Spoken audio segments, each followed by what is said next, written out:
you had mentioned during the game in a tweet, or I should say a post, that JP Mason, he had the one carry where he looked explosive. He was making cuts, he was getting positive yardage, and then we didn't see him again. And every time we hand the ball off to Christian McCaffrey, I love Christian McCaffrey, but I just didn't see that explosiveness that I saw from a season, a player that's gone through 10 weeks of football in JP Mason, and yet they want to keep McCaffrey out there. He had 19 carries for 79 yards. He also had where is it? He had 4 catches for 27 yards. It just seems like Kyle does not want to mix in Mason or Guerrero when McCaffrey is there. And why is that, do you think?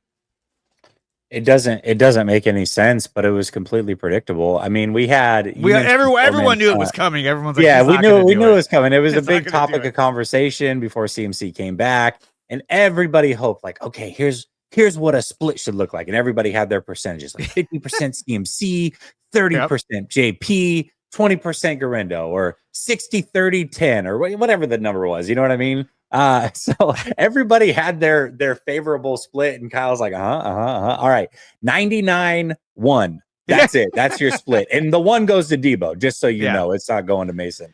But I don't understand it. I really don't. And he is clearly not himself. And even if he was himself, as a 28-year-old running back at this stage in his career, why not look at what the Lions are doing?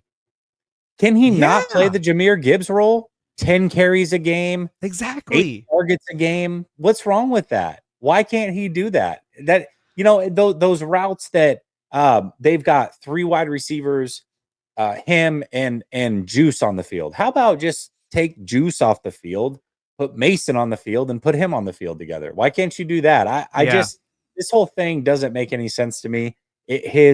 When you look at Kyle, when I look at this game, I had multiple issues with the personnel groupings.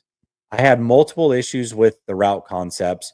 I don't know how many times you look at it and they've got like a 1st and 10, and you've got 3 routes being ran, and they're all like 17 to 25 yards downfield. Like, what are you supposed to do with that? Like, where's the creativity? You're running 3 clear out routes, and then you've got one guy leaking out of the backfield and going towards the sideline. It's like, well, wouldn't you run like a mesh concept, a crossing route, something underneath as you're pulling these linebackers away? But none of that. And then when Brock Purdy does have something, he's so hesitant because he's probably not used to having anything. And it's just everything is so complicated for this team. I don't understand it. I've never watched this team struggle so much to put up points. It is so bizarre to watch, and they have enough talent. They have enough talent. They're loaded with talent. I mean, obviously, look, you're down Javon Hargrave, and this week you're probably gonna be down Nick Bosa as well. You're hoping to get back Dre Greenlaw, which if they continue to lose, maybe he doesn't even come back this year. But I think if you're shooting for a game for him to come back, it'd be either against Buffalo or at home against Chicago. I think at home against Chicago is the right, game to kind of pencil him back in, but we'll see what they do.